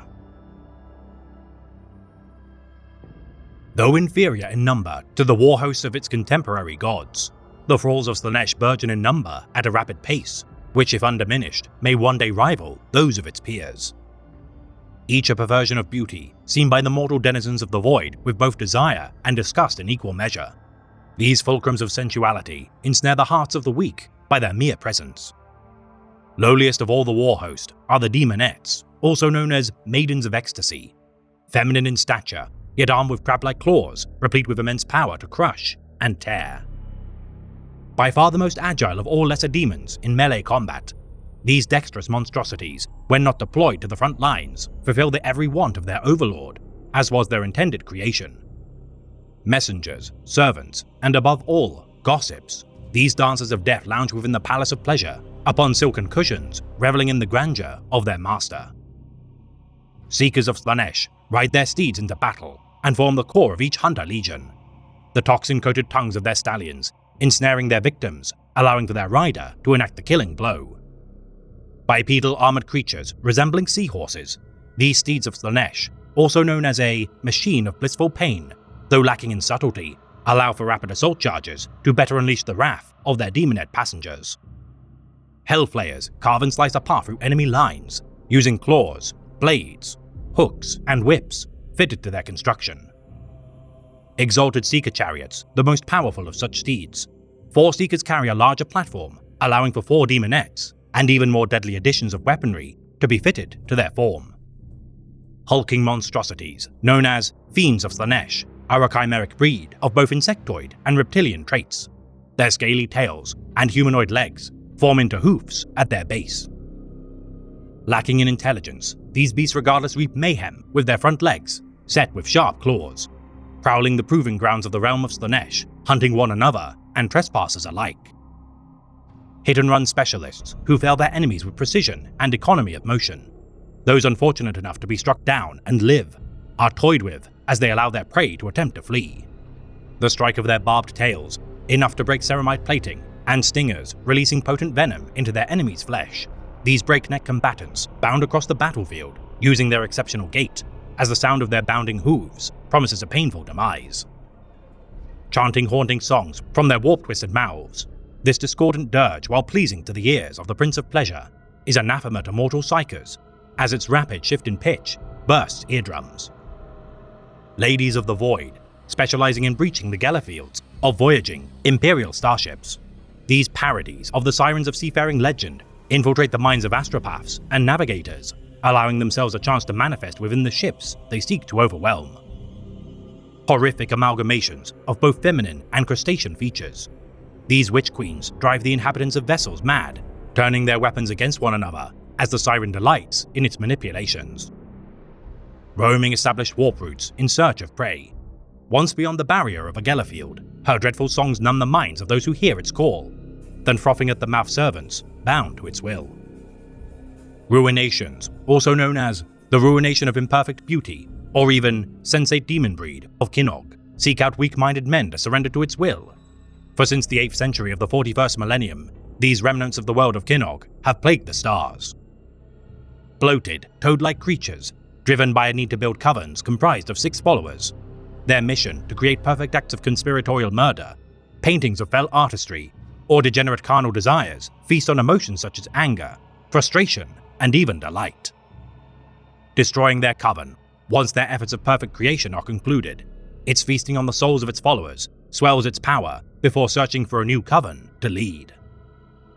Heralds of Slaanesh, the most elite of all demonettes, these senior sisters are given total freedom to roam the halls of the Palace of Pleasure and stand upon the dais of Slaanesh, feeding their Dark Prince plentiful treats and massaging its skin with their oiled claws. Ostensibly, the lieutenants of each Legion of Excess under the command of the Keepers of Secrets. Each bears a title befitting their nature, such as Abbess of Avarice, High Bacanti of Glue, or Artisan of Pain. Spurring its lesser kin into fervent charges when in combat, using whips and other means of encouragement. Their choreography of the agonizing waltz of combat requires their foes to be slain, with requisite emotional outcries. Establishing Slaaneshi chaos cults, corrupting the ruling class of entire worlds, and assassinating key targets which threaten the whims of their master. Some heralds known as the Infernal Enrapturouses, or Muses of Agony, Bringers of Discord, or even Heralds of the Choir Infernal, play music from harps made of their own bodies to rally their kin and unleash sonic waves of devastation. The greater demons of Slaanesh, known as the Keepers of Secrets, go by many names: the Bringers of Temptation, Feasters of Pain, Despoilers of the Flesh, and Slayers of Slaanesh. Hermaphroditic nightmares, who serve as the closest companions of the Prince of Pleasure. These generals of the Legions of Excess wear jewelry containing the trapped souls of their victims. Masters of manipulation, cunning, and seduction. These immortal beguilers whisper promises which few mortals can resist. Their invitations of desire, overwhelming to all but the most stoic souls. Capable of immense violence, should their silvered tongue be insufficient to their needs. Their sadistic killing sprees are enacted with bladed claws and exotic weapons. Always supported by demonettes in their endeavors, as they gracefully cavort across the battlefield. Gorging on the emotional turmoil of warfare as a means to imbibe them with strength, their taunting and teasing of enemy champions goads them into duels fought upon ruinous red carpets of slain foes. Their masterful use of arcane knowledge, allowing them to listen to the utterance of any soul they choose to eavesdrop. Such is their talent that their moniker of Keeper of Secrets is derived from this ability. Trading their stolen information in exchange for gifts of service, their spells of misdirection stoke visions of false glories, memories intertwined with past failings, and doomed pursuits of their enemies' deepest desires. Taking great pleasure when humbling the champions of their master's arch-rival, Khorne. Only the hunt for the utmost delicacy of their rampages, the Eldari, is a sweeter vintage than the blood spilled of the blood gods chosen. Demon princes of Slaanesh, comprising the mortal champions of She Who Firsts. These favored sons, also known as the Blessed Flesh and Chosen Children, are prized more fervently by Slaanesh than any other god and their respective once mortal champions. The favor of She Who Firsts, capricious in the extreme, it is not uncommon for among its most favored disciples to be spurned for the merest failing. Their ascension to the form of its chosen few merely a beginning of their worship, rather than an endpoint. Demanding ever-heightening new feasts of ambrosia from its followers as they ceaselessly toil to sate its ravenous hunger. Such acts shall inevitably run afoul for even the most ingenious concoctor, their final reward to be turned into chaos spawn, or worse punishments, for their lack of creativity. The Legions of Excess, lacking the might of Khorne, constitution of Nurgle, or esoteric scheming of Tzeentch. Slaanesh's armies rely on speed as their utmost virtue, as they strike with lethal charges. Each legion led by a Keeper of Secrets, or on rarer occasions, a Demon Prince. Whilst the Flayer legions comprise mostly of demonettes, enact wars of gleeful destruction. The Hunter legions focus on cavalry charges, attempting to cripple enemy lines swiftly. The Glamiatrix legions, utilizing sorcery as their means to inflict mass mesmerism and delusion upon their foes. The Terror legions specialize in elaborate acts of gory barrages, which weaken the morale of their enemies. The legions of Eternal Punishments, favoring no tactic in the extreme, in deference to more well-rounded approaches to warfare. Most revered of all armies of Slaanesh, is that of the Corante legions, who fight alike to an elegant dance of death. Each herald of Slaanesh, or demon prince, leading subunits known as cavalcades, under the supervision of their keeper of secrets. Every legion comprises 6 such formations, as befits the sacred number of She Who Firsts.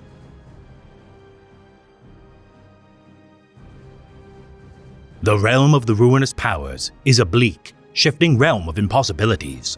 The domains of the Dark Prince starkly contrasting to the Brass Citadel, Maze of Tzeentch, and fetid gardens of Nurgle. Slaanesh unique in its proclivity to invite trespassers rather than bar them from its realm, defending its domains using tests which prey upon the vices of its invaders. Tales of the Palace of Pleasure, transcribed by the rabid accounts of heretical Cardinal Wogulta, said to be centered between 6 domains contained within concentric rings of varying temptations. No conventional means of warfare can compare to such potent enticements. Such foolish souls consigned to serve a master they once sought to vanquish, whether wrought into stone statues, transformed into a thrall of its legions, or simply a morsel to sate its hunger, the fate of such pilgrims is far worse than death. Amusements of a trifling nature to the Prince of Pleasure, the greater their resistance to the call of the fell siren, only heightens the sensation consumed. Those who prove worthy of reaching the palace, personally greeted by the Lord of Excess. The first ring domain of Slaanesh, said to bear shimmering blue skies, filled with glimmering gemstones. Such are the temptations of greed, that many a raving madman clutches at such unreachable diamonds, eternally blinded by their futile efforts. Trees of pure gold line the path to the palace, filling easily bought souls with fraught elation. This paradisal land of riches, laying low many a greedy merchant or avaricious noble. Those who pass without distraction from the ruby and emerald-clad pavestones of their journey realize such baubles to be nothing more than fragments of bone, of no more value than a lie whispered within the gales of a hurricane. Should pious trespassers issue the enticements of wealth, they shall next endure the call of sustenance. The vast lake of wine beyond, dotted with pale islands, connected by bridges. The bouquet of such a phenomenon, promising a full-bodied and pleasant draught. With no cups provided, many swim within the intoxicating brew, drinking freely until their limbs begin to paralyze as they drown within its luxuriant tides. Those of keen perception, seeing the islands as the feasting tables of giants. Those not keen of drink are instead plied with exotic meats, succulent fruits, and hearty savories of untold variety. Each morsel providing more decadent than the last, to taste but a single bite damns one to gorging unto death.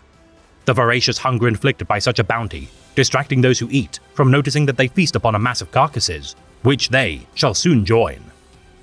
Past the feasting halls rest the necks of the ring domains, a pit of carnal desires, which preys upon the lascivious degeneracy of its participants.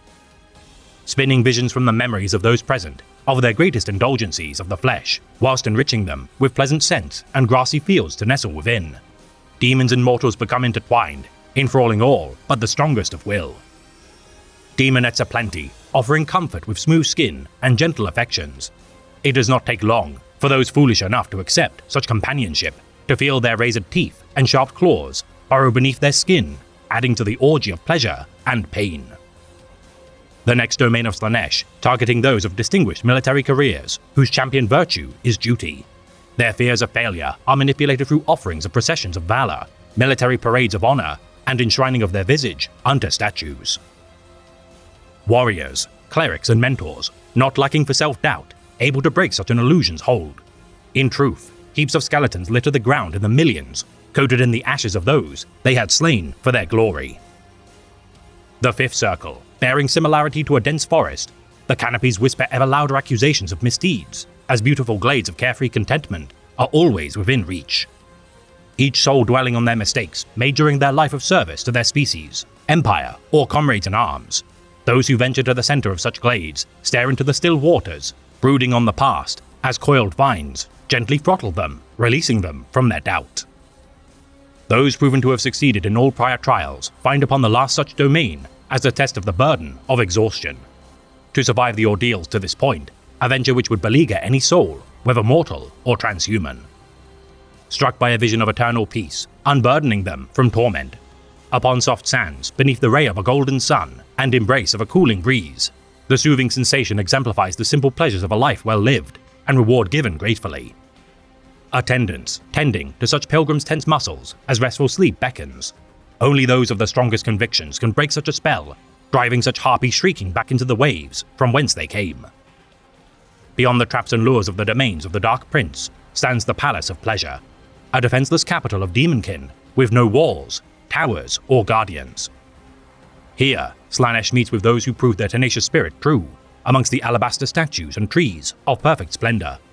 The songs of an unseen choir heralding its arrival as it strides forth from its throne room. Some say the palace to be no more than a humble abode, magnifying the terrible appearance of She Who Firsts.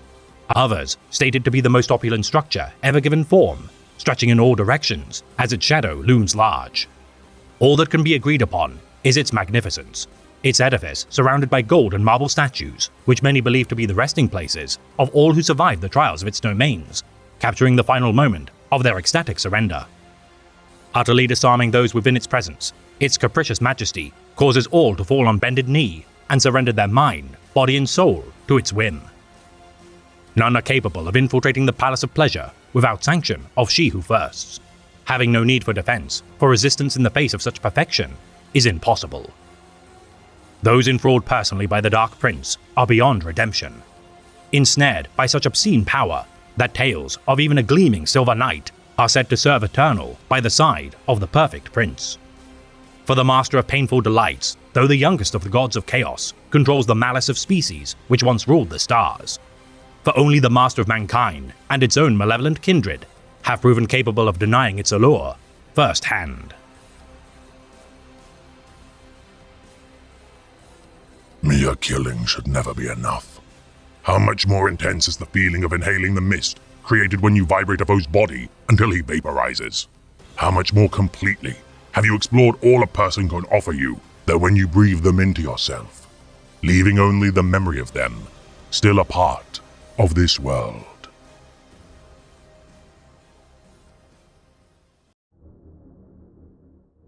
In the great hall, all was silent.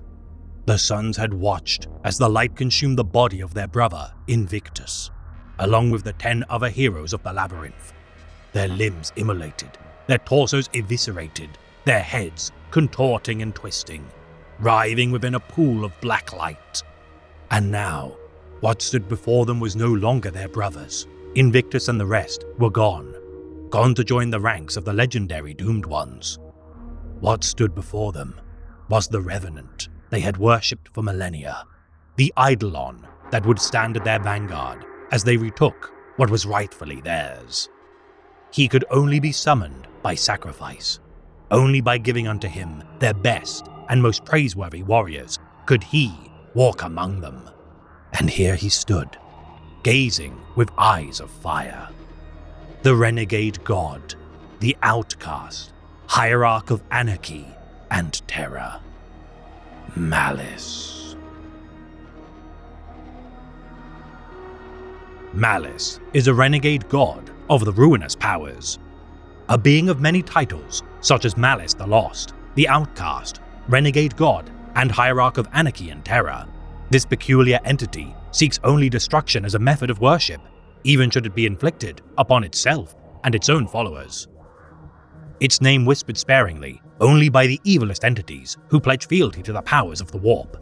Its power is parasitically tethered to the Four and grows in strength as each toils to win their great game. Likely cast from the Pantheon by its peers or leaving by its own volition. While all of such malevolent creatures are hostile to one another, Malice is feared by the Pantheon due to its preoccupation to harry chaos as its sole objective. The followers of Malice, having no allies amongst the stars, content merely with bleeding their enemies as best they can before their typically short service is ended. Each are typically clad in quartered white and black panoplies. Draining the souls from its servants as they give praise using rituals citing the number of Malice, 11, as their patron's favorite numeral. Their most infamous scions, the Sons of Malice, conducted cannibalistic rituals every 11 years upon their homeworld of Skelos, prior to their downfall and pledge of allegiance to the outcast god. Now performing new heresies within their derelict former capital battleship, the Labyrinth, every century with their homeworld occupied. 1,000 captives of both human and Xenos alike are feasted upon before a team of 20 warriors volunteer to embark upon an expedition into the depths of the vessel with no armor or weapons. Fending off hordes of warp-mutated detritus who failed in their own ventures using scavenged debris, half-empty bolters, and damaged flamers from the dead. Once reaching their goal at Teleportarium, such Astartes are proven as their chapter's elite, doomed ones, as one of their number passes through its embrace, shutting off the portal. Those remaining condemned as guardians of the gate henceforth, as befits the capricious nature of their god. 10 such doomed champions passed through the portal back to the embrace of their kin, only to be interred within coffins until their final kindred was proven worthy. Malice summoned into the material realm, unleashing its hatred across the stars, as the 11th doomed one, Invictus, and his predecessors were immolated in the presence of their assembled kin. Only time will tell if the outcast god shall successfully lead its sons in their crusade to retake their sundered homeworld.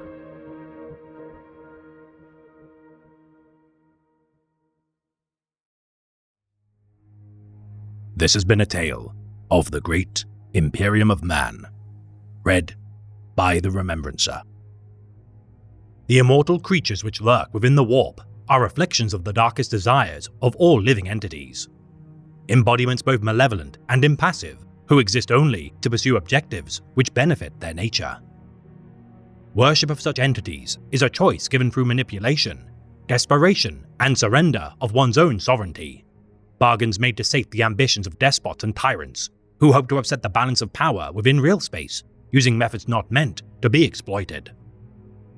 Be wary to which icons you pledge fealty, whether divine figures, causes, ideals, or figureheads, for in time, many shall show themselves to differ from what they profess to be. For in the end, only you can ascertain the path which shall best benefit yourself and those around you, and it is all too easy to fall prey to those who wish to harness naivete, pride, and anger as a means to control your intent.